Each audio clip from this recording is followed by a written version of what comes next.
मेरे साथ क्या बीती, क्या संघर्ष रहा मेरा, मेरी हार्दिक इच्छा है कि मैं आपसे शेयर करूं।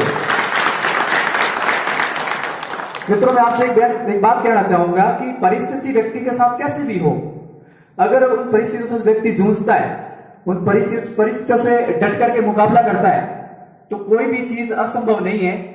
अमूमन मैंने ऐसे कई लोगों को देखा है कि लोग ये कहते हैं कि मेरे तो परिस्थितियां अनुकूल नहीं है, मैं ये नहीं कर सकता, मैं वो नहीं कर सकता। तो जहां तक मेरा मानना है कि सारी ये बहानेबाजी है, वो एक समायोजन का तरीका है कि जब असफलता मिलती है तो हम खुद की कमियां नहीं ढूंढते, दूसरों को कहते हैं कि मेरे तो पेपर अच्छा नहीं हुआ, मुझे समय नहीं मिला, सारी चीजें, मतलब बहुत कुछ हम बहाना बनाना जानते हैं। लेकिन भगवान की मेहरबानी से जहां तक मेरा मानना है कि शायद ही ऐसा उदाहरण मिलेगा, क्योंकि ईश्वर ने जो दुख दिया है मेरे से ज्यादा तो शायद ही किसी को दिया होगा। जब मैं छोटा था, 6 माह का था मात्र, मेरे पिताजी की मृत्यु हो गई थी। अब मुझे नहीं मालूम, पिताजी की शक्ल भी नहीं मालूम, मुझे नहीं पता कैसे थे पिताजी। मुझे बड़ी दुख के साथ कहना पड़ा, आज उनके पास मेरा देखने के लिए फोटो भी नहीं है। दूसरी बात, जब मैं 2 साल का हुआ, मेरे माताजी की चिंता में बीमार पड़ गई। 2 साल बाद मेरी माताजी की मृत्यु हो गई। परिवार में एक बहन और एक भाई, हम 2 थे। दूसरा परिवार में कोई नहीं था। दादी जी ने हमें संभाला। दादी जी ने हम भाई बहनों को पाल पोस के बड़ा किया। फिर उस समय स्कूल भेजा मुझे। प्राइमरी स्कूल गांव में थी, तो गांव में प्राइमरी शिक्षा प्राप्त करी। फिर 8वीं स्कूल पास में थी। ऐसे करके जैसे तैसे करके 10वीं करवाई मुझे। अब उस समय हमारे यहाँ का माहौल यही था कि आसपास के हमारे गांव में सबसे पहले पढ़ने वाला मैं ही हूं। उससे पहले मेरा एक भाई है। तो माहौल ये होता था कि 8वीं करवा करके अधिकतर जो लोग हैं वो अपने बच्चों को विशेष करके मुंबई और दक्षिण भारत में मजदूरी के लिए भेज देते थे कि 8वीं करवा ली, अब कमाने भेज देते हैं। अपने देवासियों की नौकरी कहां है? तो ये विडंबना थी उस समय। फिर भी मेरी दादी जी ने सोचा कि मेरा तो एक ही है पोता, मैं इन्हें बाहर तो नहीं भेजूंगी, जैसे तैसे करके पढ़ाऊंगी या घर पे ही रखूंगी, लेकिन बाहर मैं नहीं भेजूंगी। मतलब मारवाड़ी में मारो जीव नहीं था पे। इसीलिए आगे फिर मैंने 10वीं करी। 10वीं के बाद फिर मैं 12th में एडमिशन लिया, 12वीं करी। अब उस समय प्रॉपर गाइडेंस भी मिलने वाला नहीं था। अब वर्तमान में तो 12वीं करते तुरंत बीएसटीसी फ्री का एग्जाम दे देते हैं, एसटीसी कर लेते हैं। सीधा रास्ता है कि एक बार तुरंत नौकरी मिल जाती है। लेकिन मुझे ये नहीं पता कि एसटीसी क्या होती है। मैंने 12वीं कर ली, लेकिन मुझे नहीं मालूम था कि बीएसटीसी क्या होती है।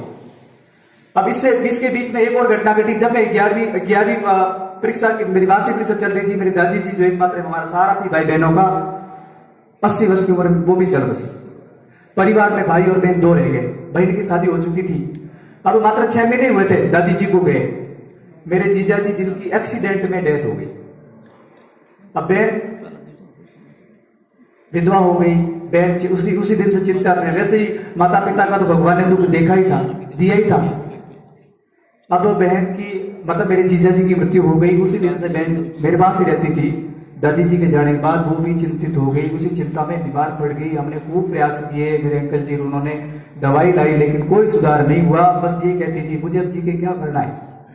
और मात्र 6 महीने बाद जब 12वीं वार्षिक परीक्षा चल रही थी, उसी दिन एकमात्र मेरी बहन, परिवार की एकमात्र मेरी एक ही सदस्य जो जीवित थी, उसकी भी मृत्यु हो गई। अब इससे ज्यादा दुख तो क्या हो सकता है। अब परिवार में बचा मैं अकेला, कोई नहीं परिवार में संभालने वाला भी। फिर मेरी बुआ है, उन्होंने मुझे संभाला। वो आए मेरे पास, 3 साल तक मेरे पास रहे, बुआ और फूफा जी दोनों। वो मेरे पास रहे।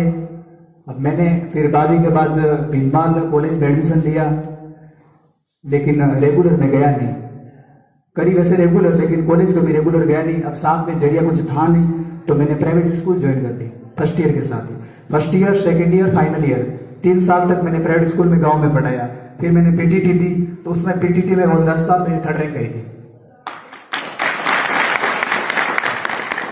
तो संयोग से कोई मित्र थे, उनके कहने पर ले ली। फिर मैं कॉलेज तो आ नहीं सकता हूँ, बीएड में रेगुलर, तो मेरे घर पे रहने वाला कोई नहीं है, बुआ के पास भी रहना पड़ता है। तो ऐसी कोई कॉलेज बताओ ताकि मुझे जाना नहीं पड़े।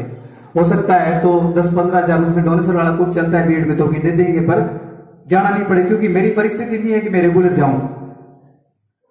तो कोई कॉलेज थी अबू रोड में, मित्र ने बता दी इस कॉलेज को ले लो आप, आपकी ये बात हो जाएगी, सारी चीजें हो जाएगी। तो मैंने वो कॉलेज ले ली, लेकिन संयोग से प्रिंसिपल ऐसा आया कि उस कॉलेज में 100 एडमिशन थे, 100 में से 35 बच्चे रेगुलर आए थे, 65 नहीं आ रहे थे। तो मैं प्रिंसिपल सर से कहा कि 65 नहीं आ रहे तो मुझे भी उनमें शामिल कर दो। मेरी परिस्थिति ऐसी है कि मैं आ नहीं सकता हूँ रेगुलर। अब यहाँ क्लासें लगती तो कोई बात नहीं, जब क्लासें नहीं लगती तो फालतू में परेशान क्यों कर दे बोला करके। लेकिन वो अपनी बात पर अड़े रहे कि नहीं आपको तो आना पड़ेगा, और लास्ट में मुझे हाजिरी फेल कर दिया, मैंने उपस्थिति नहीं भेजी, बीएड मेरी रोक दी। बिल्कुल टूट गया मैं यार, पढ़ाई कर रहे थे, एकमात्र जरिया था, वो भी मुझे फेल कर दिया। जीवन में पहली असफलता मिली थी पढ़ाई के क्षेत्र में। फिर भी खुद को संभाला, जैसे तैसे करके दूसरे साल मैंने वापस एक्स स्टूडेंट के रूप में बीएड करी। और जैसे ही बीएड करी और बीएड करते ही तुरंत उस समय रीट 2015 की भर्ती आने वाली थी, चर्चा चल रही थी कि रीट वर्तमान में रीट आ रही है, वैसे ही 2015 में पहले आर्ट होती थी, उसमें नाम चेंज करके रीट कर दिया था। तो सोचा कि अब प्राइवेट स्कूल में रहेंगे तो ये लालच है थोड़ा 10-5 हजार का, अब इससे अपन सक्सेस तो होंगे नहीं।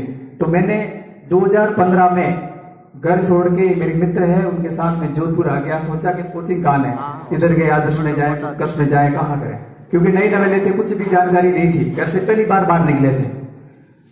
अब जोधपुर आए, फिर हमने उत्कर्ष कोचिंग ज्वाइन करी। मात्र मेरे पास 3.5 महीने थे, मैं लगभग नवंबर एंडिंग में आया था, फरवरी में परीक्षा हो गई थी रीट की, फरवरी 2016 में।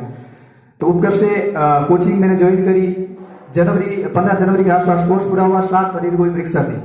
तो दबा के मैंने मेहनत करी और उस रीट में मेरे 119 नंबर आए, जो शायद उस रीट में अपने देवासी बंधुओं में से किसी के नहीं थे। मेरे 119 नंबर थे और मात्र मेरे सब्जेक्ट हिंदी और सामाजिक 2 बनती थी। सामाजिक की पोस्ट आई नहीं, हिंदी में मात्र 100 पोस्टें थी। बाड़मेर में उसमें 1 पोस्ट थी एमबीसी की। एमबीसी का 1% आरक्षण था, उस 1 पोस्ट पे मेरा सिलेक्शन 64वीं रैंक से हो गया।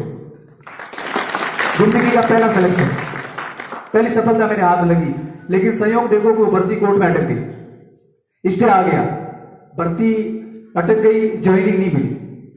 तो सोचा कि अब कुछ बैठे रहने से कुछ नहीं होगा। अब थोड़ा हौसला मेरा भी बढ़ा कि जब पहली बार घर से आए, 3-4 महीने मेहनत करी अच्छे से, अपना सिलेक्शन जब हो गया है तो आगे सेकंड ग्रेड आ रही, उसी में क्यों ना भागे आज मैं। फिर मैं सेकंड ग्रेड वापस जोधपुर रहा, रूम लिया, दो साथ में थे, 2 जने साथ में रह करके तैयारी करी।